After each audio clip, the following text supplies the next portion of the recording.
Attention, everybody. The views and opinions expressed on the show are not necessarily those of Acts Ministry, Acts Media Group, and or their affiliate and supported ministries and or nonprofits.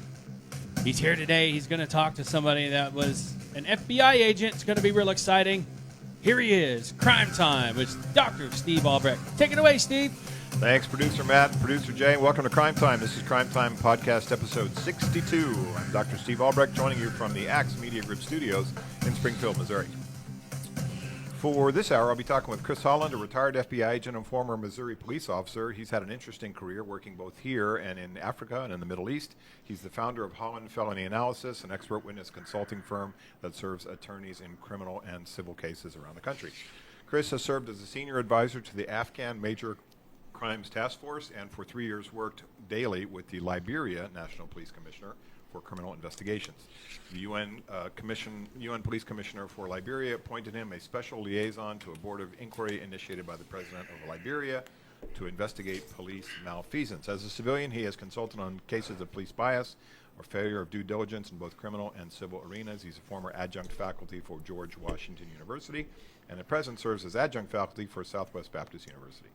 In 2014, he established his private consulting business, providing training in the conducting of interviews and interrogations and case analysis to identify bias, failure of due diligence, and malfeasance, resulting in wrongful convictions and cold cases. So the man knows his stuff. So thanks for listening to Crime Time, where we talk about crime and crooks and cops and personal security. We'll talk about some dangerous people and lots of heroes. We'll even mention a few stupid crooks. Most importantly, I'll talk to you about what you can do to keep yourself and your family safe from crime and violence. As always, you need to be vigilant at home, in your neighborhood, at work, and in school, and even on the road. This show exists to make you feel more empowered, more secure, and more educated on security issues and the criminal justice system. As background, I worked for the San Diego Police Department for 15 years as a patrol officer, and then a reserve sergeant and a domestic violence investigator. I now work as a training consultant and teach training workshops focusing on human resources, employee coaching, workplace violence prevention, school violence, library security, and security issues in the workplace. I've written 24 books on business, workplace violence, police subjects, and guns, all of which you can find on Amazon. My 3 gun books are available on Amazon Kindle. You can always reach me at my website, crimetimeradio.com. Send me an email, connect with me on LinkedIn at Dr. Steve Albrecht, and follow me on Twitter at Dr. Steve Albrecht. You can find past episodes of the show on SoundCloud, which I post every Tuesday, and you can watch new ones every Tuesday live at this hour. So, Chris, welcome to the show. Thanks for coming on. Thanks, Steve. Glad to be here. So you look at being an FBI agent, and there's so much history with the Bureau, founded in the 1920s or so, right around there, and J. Edgar Hoover and the movies and TV. And I think what a lot of people don't realize is there's a fair amount of complexity to getting the job, and becoming an FBI agent requires a college degree, and oftentimes in this day and age it requires a college degree in a certain subjects. So I know after 9/11 they really put a focus on linguistics and chemistry and accounting and things like that. So tell us what the process is to becoming an FBI agent. Well, after 9/11, the emphasis on recruiting switched to a lot of hard sciences, computer sciences, and intelligence-related fields. So the process, you can find that at www.fbi.gov. All the information there to apply is online. And the process has been streamlined. It used to take maybe up to 2 years from the time you would apply before you would get through. But there was a lot of attrition from applicants because of that time factor. So it finally got switched. And after 9/11, they made a great emphasis to get that streamlined so that now about a year from the time you apply, you'll get in if you make the cut. But the process is about fivefold. One, of course, is the application, which deters a lot of people because the SF-111 is a long document to get done, and you have to keep track of a lot of records in your life to be able to complete it. But that's really the biggest hurdle. Once it's in, it goes into a pool. You'll get tested. You'll have to hit a certain score to be considered. And then there's processes. You'll go through a background investigation, which they'll go deep into your background. And what's the written test like? It's changed a lot, but it's like a typical government test. It'll hit on mathematics, science, engineering, philosophy. There's a very large psychological profile to it. If anyone's taken any test for any type of a government job, it's pretty standard in that sense. If you get past the test, you'll get a score. You'll make a cutoff. If you make that cutoff, you'll get a background done. If you pass the background, they'll bring you in. You'll do a physical. All this gets done now out of Washington, D.C. It used to be done out in the field offices. But again, after 9/11, there was an effort to standardize things much more. So it was all brought into Washington, D.C. Standardization because of accountability, obviously. And if you make the cut and you get past all that, in about a year, you'll get to Quantico. So is there a physical abilities test too as well? I mean, Sure. Oh yeah. Basically, it's running a mile. Actually, it's running 2 miles, push-ups, pull-ups. Your standard type of a test, agility test, obstacle course.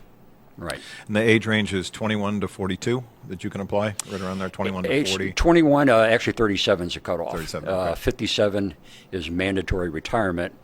And once you hit 57, you can apply for year-to-year extensions. But it's 57 because you have to be 20 years in. So minimum or the max age is 37 because maximum retirement is minimum retirement is 57. So it gets you 20 in for retirement. So people that get the extensions, is it based on expertise that they have that the Bureau wants to continue to use, or what's called the needs of the Bureau? Everything that happens is done with the needs of the Bureau. Where you're assigned, what office you go to, what you do, needs of the Bureau. Right. So if you're filling a need in that particular office, sure, you'll get it.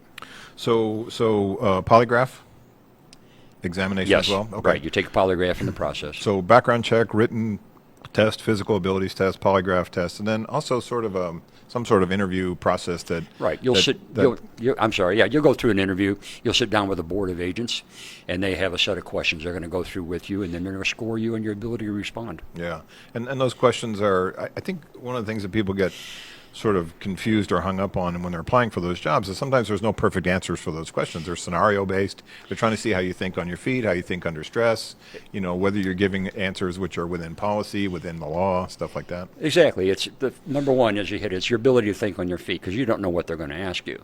And they could ask you what a street in Seattle is named after, for example, or St. Louis, where I'm from. But your ability to answer a question on your feet. If you don't know an answer, how well do you dance with it, or you say, I don't know the answer? Right. Do you have a sense of humor? People want to see people able to laugh under stress. Okay, this is an important thing. But you'll be asked other questions. You'll be asked, what's your biggest achievement in life? So if I asked you that right now, what would you say? Being here today, getting here today. Okay, and I might say surviving my career. Yeah. But you'd be asked a question like that. So what do you answer? My daughter would be my biggest achievement, my happiest achievement. All right, yeah. all right. I'll run with that too. So okay. So it reminds me. A friend of mine worked for Microsoft, and one of the questions they asked people in Microsoft back in the day when they were hiring was, "How many best friends do you have?" And so the answer is one. That's what a best friend is, right? So it's not, everybody loves me. I have 50 people, or I don't have any best friends because I'm a serial killer and no one likes me. So the answer they're looking for is one, and I have someone who I consider to be my best friend. I thought that was an interesting question.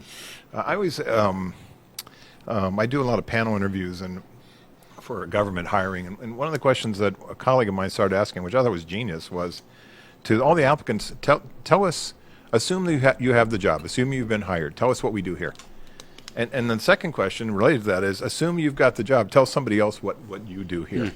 And it's baffling to me how people go, well, I think we do something with it, and they don't know. They're applying for a job, they don't know what the company does, or they don't know what their particular job does. Right. They may have read the descriptions and all that. So you would say, I better be studied up on what the FBI does as a business, as an entity in the federal government, and what their history is. That stuff would help, right? Believe it or not, you'll actually get people applying, coming in, and not even realize that they're going to have to carry a gun. Something that basic, yeah. Right. But they won't have a basic understanding of how the FBI functions, how they get the job done. So when you get through the process, and then you go to the academy in Quantico, Virginia, how long is the academy? 16. Now it's about 20 weeks. And so you live there?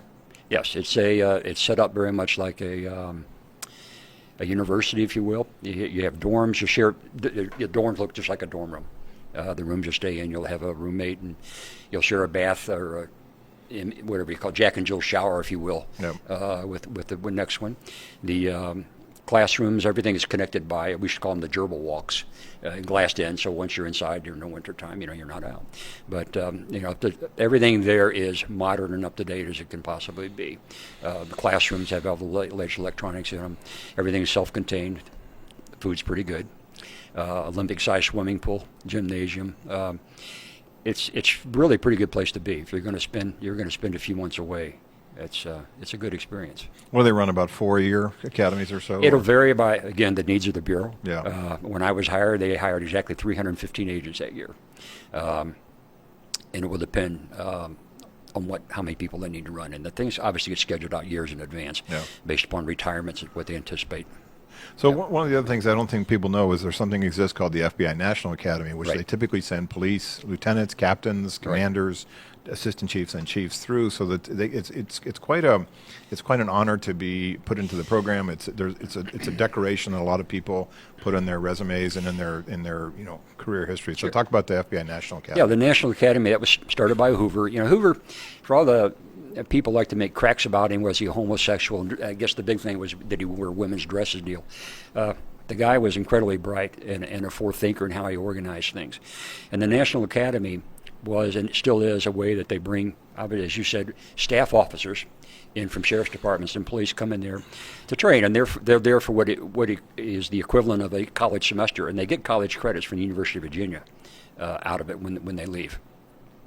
But the point there was to bring them in. They get training in a variety of topics, and it's just like, again, there's college. There's a number of courses, and you pick what your curriculum is going to be. And the purpose of that was to build that relationship between the FBI and state and local law enforcement. That was the genius behind it. And it is, as you say, it is a badge of honor to have gone there. And if you deal with any officers who've been there, they'll usually have that as part of their letterhead or their salutation, whatever, their signature block, and it will say NAC, whatever the class number was. That's how you're identified by your class number, and they're very, very proud of that. Yeah, the in the examples I've seen when I was with San Diego PD is they would send captains and assistant chiefs to that because they anticipated you're going to be a chief somewhere else, either in our agency or another agency, and lots of people that I know that went up through the ranks, went through that, became a chief in another California city, which is a great sort of way to grow the field. And exactly, it's sort of like you watch professional football and you say who studied under Andy Reid, who studied under Bill Belichick, and where's the tree of coaching tree of those guys, and where they ended up as head coaches. And so I always thought the FBI National Academy was pretty impressive. One of the things that's at the FBI building is the behavioral analysis unit. So they have BA1 and BAU 1 and 2, I think it is. Right. And so they're kind of broken up based on what they do. I think BAU 2 is the one where my friend Andre Simmons worked, where it was focusing on school violence and workplace violence and mass shootings and things like that. So talk about the BAU set up there. Well, it was started several decades ago, and it grew out of a lot of existing programs from the psychiatrist in Brussels that you knew in Boston that profiled the Boston Strangler, a gentleman named Howard Teeton who studied under Paul Kirk, I believe a criminologist in California. So it's developed just like you see if people watch Mindhunter on Netflix. Right. That's a pretty good representation of how things began, and they went out and did the interviews in the prisons, etc., to learn about serial killers, which was the original focus. You add into that the VICAP, which we were talking about yesterday, the Violent Offender Apprehension Program. Yeah, so VICAP stands for Violent Criminal Apprehension Program, and and first let me back up, there are 57 field offices, 58? Might be 59 now. I have to stop and count. 59 FBI field offices, and every FBI field office, as I recall, has a VICAP coordinator. Yes. And so VICAP was a program started in the late 70s. Does that sound about right? Yep.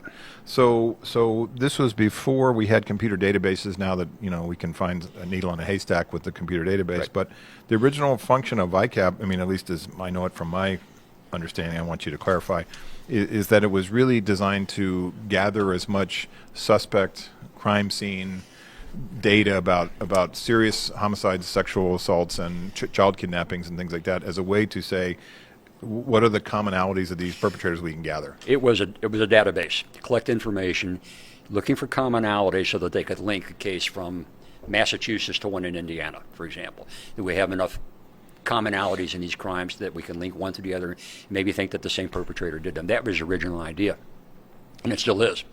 But what happened then, of course, is when the BAU came into being, the two things merged because the VICAP collects information and BAU provides an analytical process for that.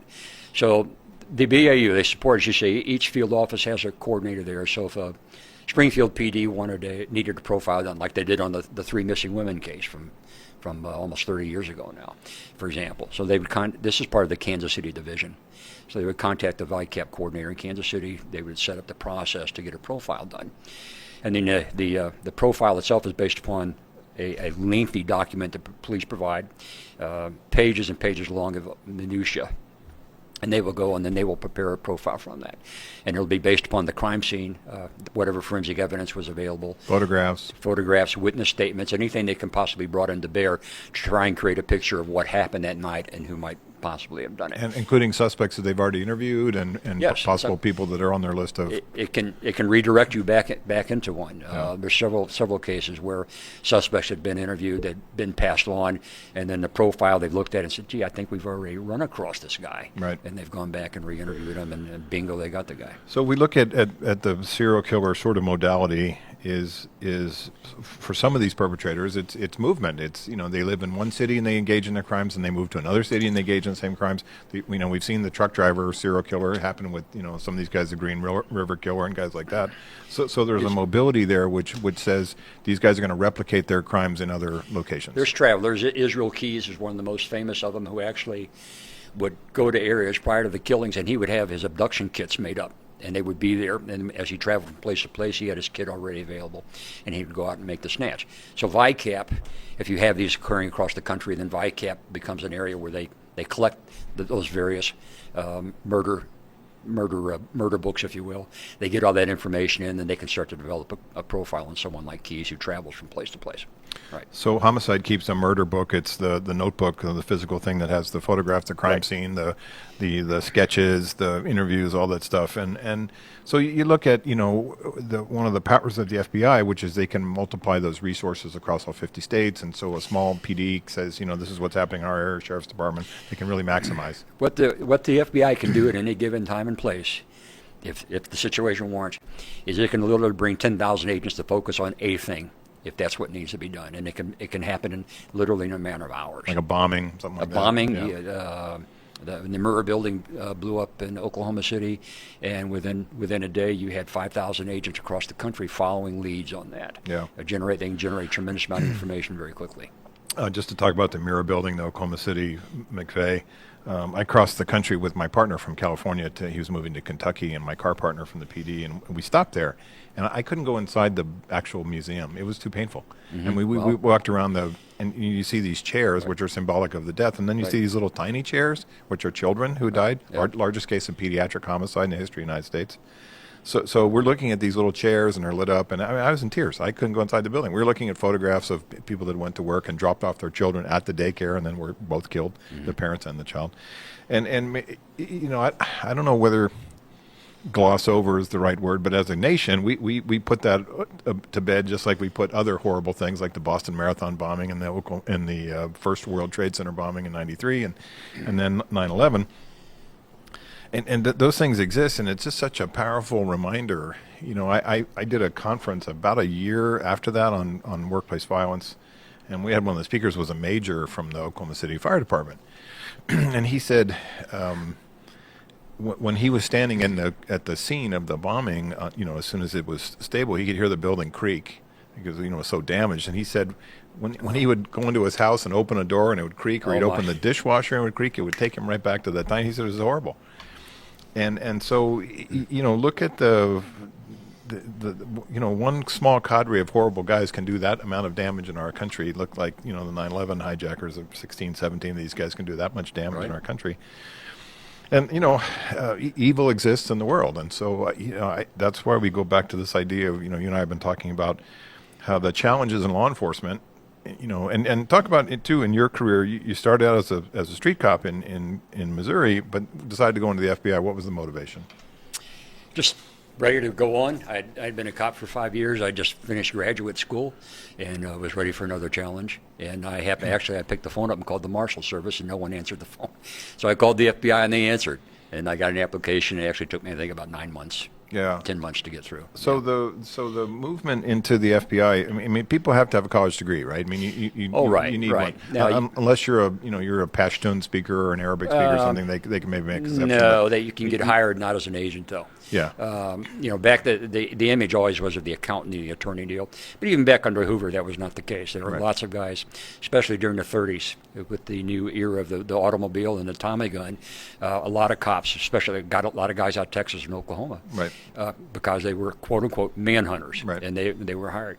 And that never changed. And I was a cop. Obviously, I didn't have a specialty degree or anything to get in. But what they would do is within their recruiting. Well, let's say not recruiting, but the hiring process, they would look for a certain number of attorneys, a certain number of accountants, and then they had what was called a generalist, which was me. Yeah. Chemists, they like to. Well, that would be that. Excuse me. Yeah, that was always there. The hard sciences, and as I said, that went up after 9/11, became even more so because we've become so much more technologically oriented, plus the threat of weapons of mass destruction. Right. So you have to have people that are more versed in dealing with those issues. So I think there's more than two BAUs, behavioral analysis units. Or there, You know what? I haven't looked. I couldn't tell so you. I think one of them focuses on terrorism. There is a specifically. terrorist group, right? And then I know the BAU2 was really looking at school violence and workplace violence and mass attacks, and they would get agents, men and women on the ground right after these mass shootings at these schools, and then in Las Vegas shooting and things like that. And so one of the things,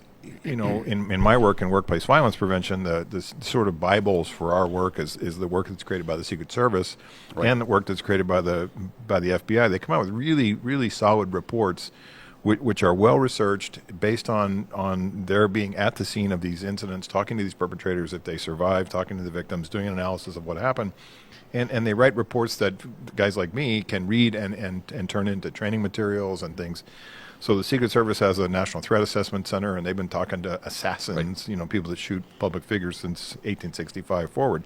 And the FBI is so good at getting out to these scenes right when these things happen, gathering this data. And so if you are in my work, if you're looking at how you look at how these perpetrators operate and believe, these the work's been done for us in terms of the investigations and the analysis, and that part's very, very useful to me. So, we in my work we talk about the FBI reports, the Secret Service reports, work that was done by the U.S. Marshal Service because they protect federal judges, and that stuff's been really quite a structure for my career to say, I'm going to learn from the best in terms of what they've been doing. If you think about, if you think about the law enforcement as a career, you and I have talked about the challenges that exist now based on when you and I did the work, and this sense of lack of respect for law enforcement. I still think people, the vast majority of this country, believe in law enforcement and believe we need to have it and believe we need to have federal, local, and state law enforcement. But there's just a small cadre of people that are, the ones that make the news. But I still think most people like cops. Oh, I know. I would agree with you. And when the whole defund the police movement was at its zenith, they had far more people saying wrong, especially in minority neighborhoods where the police are so needed. Were coming out and telling these people, "You're nuts. We need more cops. We don't need less." Right. They happen everywhere. In Chicago, happen in Seattle, Baltimore, where I'm from. Right. Yep. All these places, they all said exactly the opposite. So, no, I agree with you. And I think in so many areas, I think a lot of the country is much more conservative than it lets on about certain issues, and I think law enforcement's one of them. Yeah. So we all watch TV. There's a sort of a cadre of shows which have always existed. There's lawyer shows, there's hospital shows, there's sitcoms, and then there's cop stuff. And so there's not a lot of cop and patrol shows. Adam 12 was one that influenced my life. I grew up on that one. But you look at how the FBI has been portrayed on TV and the FBI portrayed in movies, and cop movies, and I mean that's a staple in our it's been that way since the 30s. I mean that's been a staple, and so I think one of the things that people, and I know you and I have talked about this, how juries have an expectation that what they've seen in movies and on TV in terms of forensic analysis and forensic evidence and DNA and things like that, they can just put a guy's, a fingertip, partial fingerprint from his, left pinky into the database, and his face is going to pop up, and then they see his address and they drive over and pick him up. So what do you think, sort of good or bad, about the Hollywood TV relationship with the FBI, with law enforcement in general, how we sort of, came to the point where it's such a staple in our entertainment? It's a staple of our entertainment, or how it is that they portray them. again, this goes back to Hoover. Hoover was a master of promotion, and so if you go back for myself, I got interested in the FBI watching Jimmy Stewart in the FBI Story, right. and its iconic portrayal of the FBI, which Hoover was very much behind that and behind Jimmy Stewart being the lead in it. But if you remember back in the 60s, the FBI with Ephraim Zimbalist Jr. was on Sundays, brought to you by Ford. Yep. So those were all products of Hoover working very closely with Hollywood to promote those things, and they were all very, very positive images. But now we're inundated with. In fact, I just saw this morning there's a new show coming out with from Silence of Clarice. What was her name? Clarice Starling. Oh, yeah, there's going to be a new right. show with that's the main Right. character in it. Right. But Hollywood did most of it wrong because I don't think there's that cooperation directly with the FBI, for example, anymore. Yeah. And What about the TV show called FBI that's just coming out now? I've never watched it. Yeah, and then there's the Criminal Minds. I've watched that probably twice. Yeah. And it's because they're to me they're just not very good shows. Yeah. And I don't want to make someone not watch the show just because I don't care for it, but I Yeah. don't find them very captivating myself. So besides On that note, let me change it. So you said about Patricia. If you've ever watched the show Southland, did you ever see that? I think it's on Hulu now. Oh yeah, that was a LAPD based. Yeah, one of the, LAPD. probably the best cop show that's ever been on television. I think I watched one episode and it sort of frightened me because it was too realistic and Yep. it made me uncomfortable thinking about the days of patrol. It was yeah. great. Yeah. It was absolutely great. Yeah. So you look at how if you look at crime stories in patrol was not typically covered because it's pretty boring, right? Right. It's traffic stops and Right. Domestics. and burglary reports. But Right. so it's usually around organized crime. It's around serial killing and that kind of stuff. That's what they're really all about. I mean, I remember watching. I had read Thomas Harris's book, Silence of the Lambs. And it was a pretty scary book. And then you watch that. You watch that portrayal of Buffalo Bob, Buffalo Bill. Yeah, Buffalo Bill. You watch that portrayal, and you watch. And why is the actress's name escaping me? It was not Clarice. Yeah, Jodie Foster. You watch Jodie Foster's Jodie portrayal Foster. of that, and there was a scene in the end of the movie where he puts on night vision goggles and he cuts the power inside the building, and she can't see and he can. That is terrifying, Right. and it is absolutely terrifying. So Hollywood gets it right in certain movies. I mean, you and I talked about Goodfellas is one of my favorite. I liked Donnie Brasco with Pacino and Johnny Depp. I thought Johnny Depp did a very nuanced performance in that movie, and that whole sense of that true story of Donnie Brasco and what he had done. Talk about that if you remember what. I thought Al Pacino was was really good in that, all the way to the end. I don't know if you remember this when Pacino's getting called to come meet some people, and he takes off his Jewelry and his and jewelry everything. Yeah, because exactly. he knows it's a one-way trip. Yep. But I thought of all the ones I've seen, Goodfellas was probably the most spot on in terms of how organized crime operates and what they do. Right. And so there's sort of a heyday of organized crime. It was in the Prohibition and the Capone and era, and then it sort of ebbed and flowed. We saw the movement into Las Vegas and that kind of stuff, allegedly with Frank Sinatra's friends. Right. And Chicago was an area where you worked, and so you worked, and you said in your bureau days you worked in Charlotte, and you worked in Chicago. Yeah, I was in Chicago 8 years. And then you think about sort of New York as the hub for organized crime. And I mean, talk about what those guys do. I mean, it's money laundering, it's prostitution, it's stolen goods, it's drugs, it's everything. I mean, they got their hands in a lot of pies. It is everything. Gambling, illegal gambling is a big one.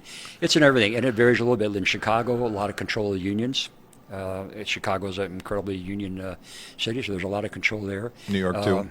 Right, Yep. and so in Chicago, just as an example, we don't have what they call families. We had what we called crews, 5 crews, and the city was divided geographically between the north side and the south side, and crews pretty much operated exclusively in their given areas, and it would be across the board, as you said, gambling, prostitution, whatever.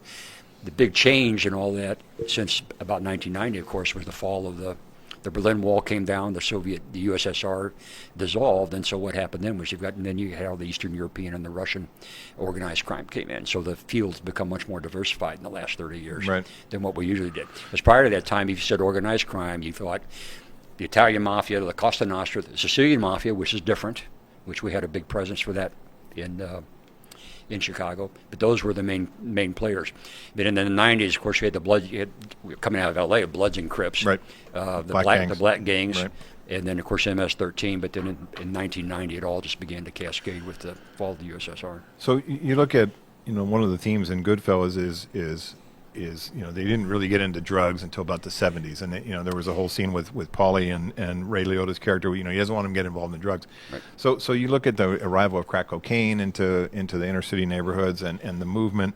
I mean, it's always had drugs, but I remember from my time in the 80s, it was the cocaine cowboys, and when I worked in San Diego on the border, I mean, it was Wild West days. I mean, there were shootouts all the time. There were port runners, and I remember thinking about how long it took the Border Patrol and Customs to put barriers that you had to drive around, Right. concrete barriers. Right. I'm like, I worked down there for years, and it was just guys crashing through the port, coming both sides to smuggle people or drugs, back and forth. So you look at how the drug trade really.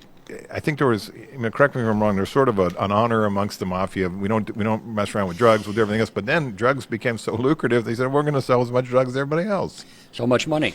Yeah, there's too much money involved with it. And it began with heroin.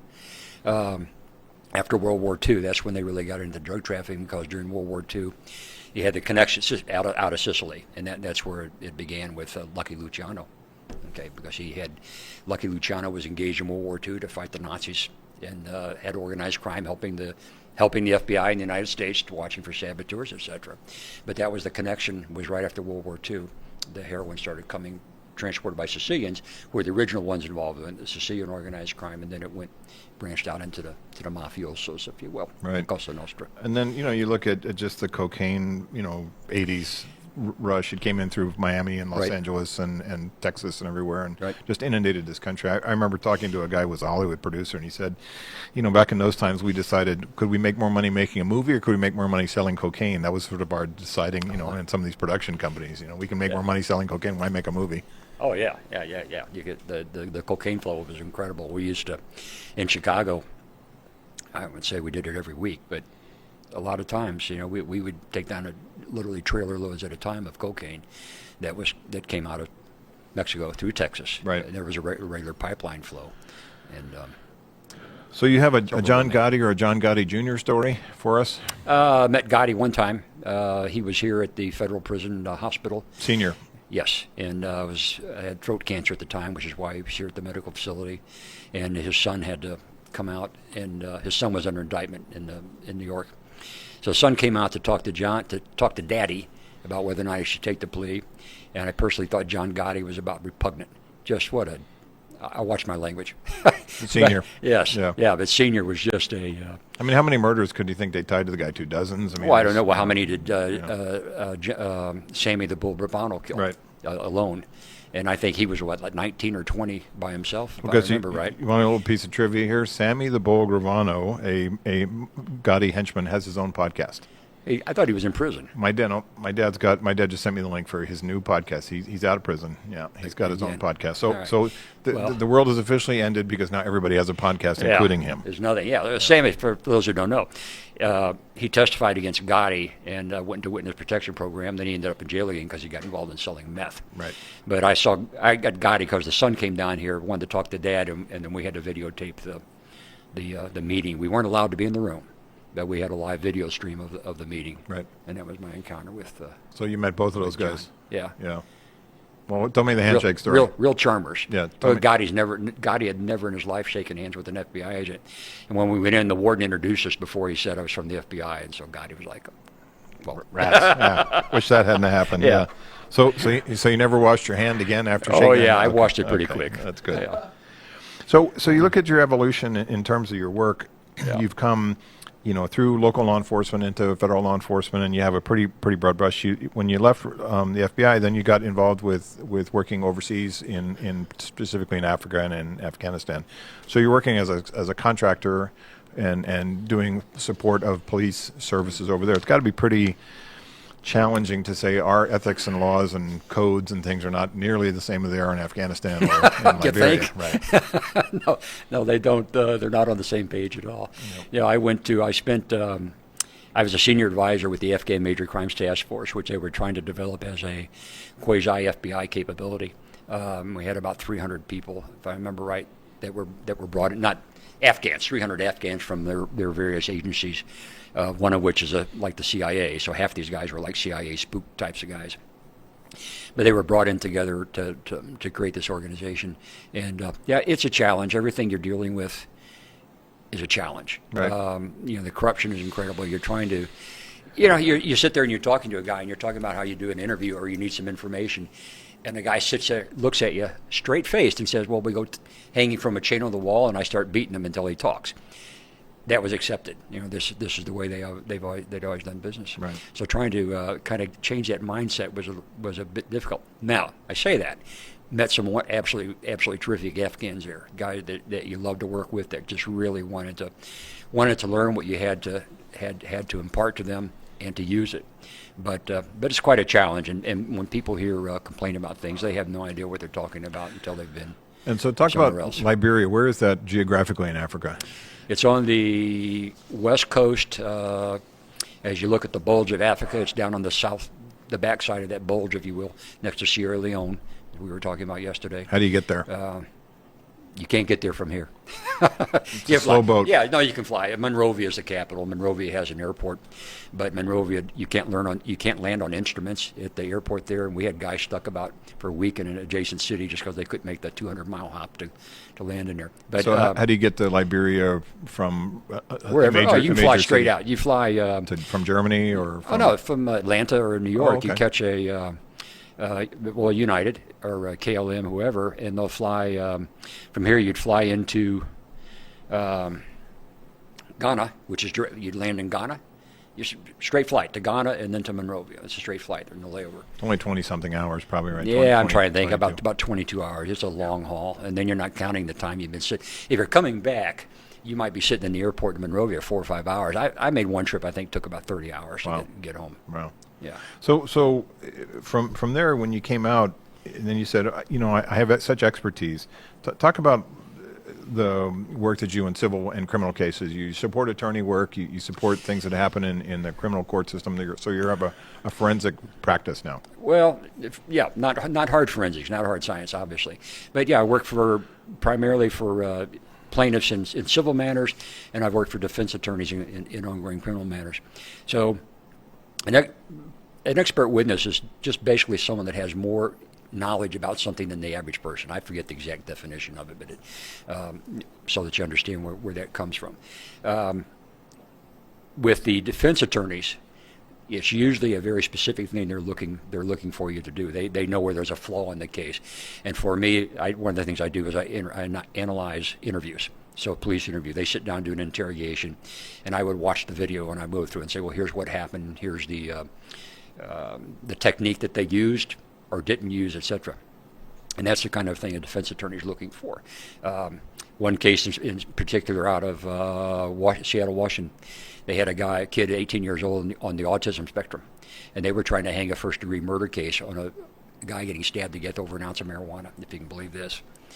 And so I think I had 6 interviews, including his, to look at, and the thing ended up getting bounced to 4 years for, I don't remember what the final charge was, right? Because they had done really poor interviews on all of them. But so for the civil side, oftentimes it's wrongful arrest, wrongful cases, conviction, wrongful convictions. So when it gets to the point of a conviction, usually there's a lot of things that went wrong to get in there. So when it comes to something like that, my task then is sit down. I actually go through the entire investigation, beginning with the crime scene and what we call crime scene analysis, which actually is the starting point for behavioral analysis. You're looking at what did the offender do at the crime, what did the victim do in the crime, and did the police understand it correctly? And then you start working with that. What's the forensic evidence support? What do the witnesses say? And you start tracking through that, and then you see what other witnesses came forward, what leads did they miss, etc. So that's what you get. That's what I get engaged to do. So what will happen is you'll start to find if it's wrongful conviction and it's a result of what we would say a failure of due diligence in the case, you'll see there's a pattern that will emerge as to what the investigators did or did not do, and that's what I'm looking for. And then ultimately, on some of the cases, you'll reach a point where you can actually prove not only was this a wrongful arrest, but the guy couldn't even have done it based upon what the circumstances are there. And when you get to that point, you've hit a home run. So if I've ever done anything wrong, I want you to come in and throw cold water all over the prosecutor's case so I can get away. So just you and I have that worked out. Okay. So you can be found at hollandfelonyanalysis.com, correct? That's correct. That's 2 L's in Holland, and they can send you an email, anybody that's interested in hiring you for the civil or criminal cases. So, Chris, let's talk about our stupid crook of the week. We have 10 minutes left here. I want to thank you for everything that you give me. I want to get your take on this. Now, for my favorite part of the show, it's Crime Time's stupidest crook of the week. Here's where we get to talk about some of our dumbest criminals who managed to get themselves arrested based upon their monumental stupidity.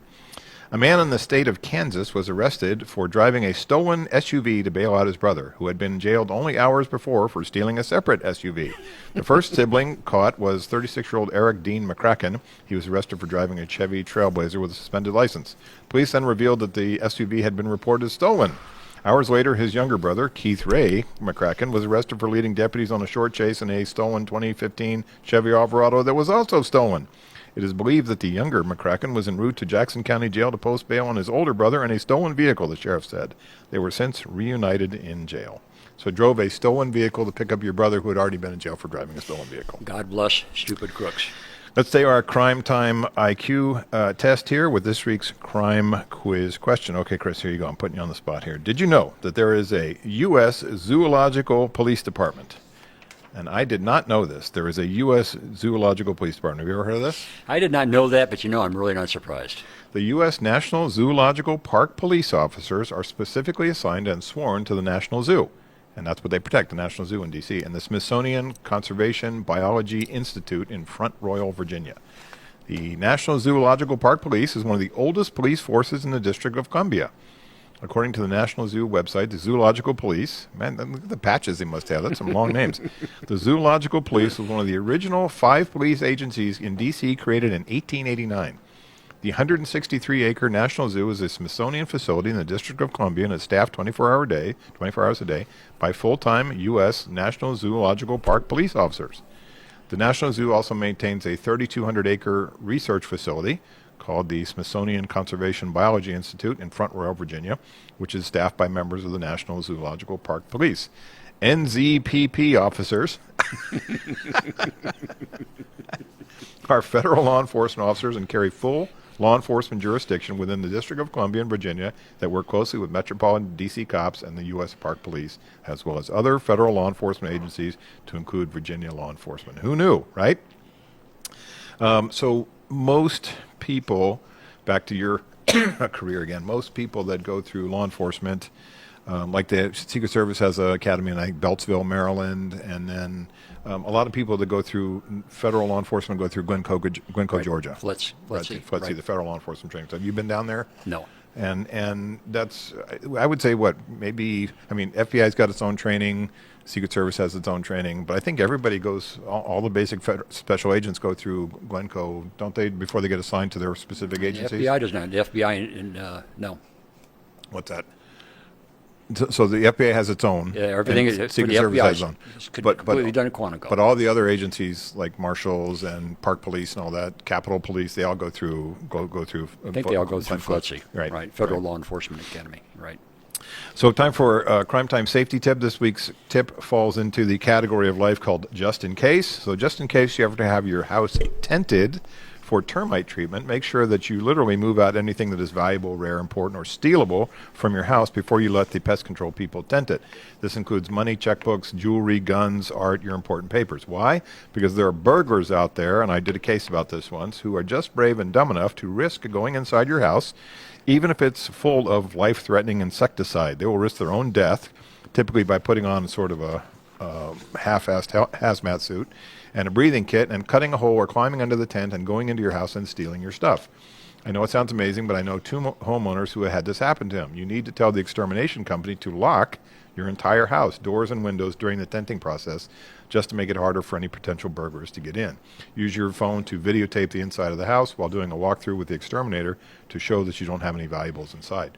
Sometimes the burglars are laborers hired by the exterminators just to put up the tents. Sometimes it is the crooked friend of the exterminator or the laborers he has hired, and sometimes it's just opportunistic burglars who are driving down the street and see an enormous tent over your house and think they can break in. Prepare for that possibility if you have to get your house tented. Can you imagine that? That you would risk breathing in insecticide to steal somebody's DVD player inside their house. I have had 2 cases where I've seen that happen. Wear your COVID mask, man. I'm sure that'll probably work, yeah. Or maybe just hold your breath like that Seinfeld episode and run in and get it and then run back out again. So thanks for listening to this episode of Crime Time. Thanks to Chris Holland, my guest, and his website again is at hollandfelonyanalysis.com. You can always send him an email and take a look at his CV and get a cut of what he does in terms of his expertise. I encourage you to go to my website at crimetimeradio.com. Send me an email with questions or topics you want me to cover on future shows. Connect with me on LinkedIn at Dr. Steve Albrecht. Follow me on Twitter at Dr. Steve Albrecht. As we come into the holidays, next week's show, I will talk about what I would do if I was a professional crook. That's our subject for next week. So in our world, there are sheep and shepherds and wolves. Too many people are sheep and too few people are shepherds. There are lots of wolves out there. There are not enough police officers or sheriff's deputies to protect us all, so you need to be a shepherd. Take care of yourself. Protect your family, your loved ones, your friends, and your coworkers. Pay attention and be prepared to defend yourself with legal force if necessary. Be a good witness for the police if you see a crime. Stay safe and alert and aware at home, at work, at school, and even on the road. So thanks for listening to Crime Time. My thanks to Jim Whining, producer Matt, producer Jay, and Chris Holland, and all the good folks at Axe Media Group. I'm Steve Albrecht. Thanks for listening to What I Know Is Right.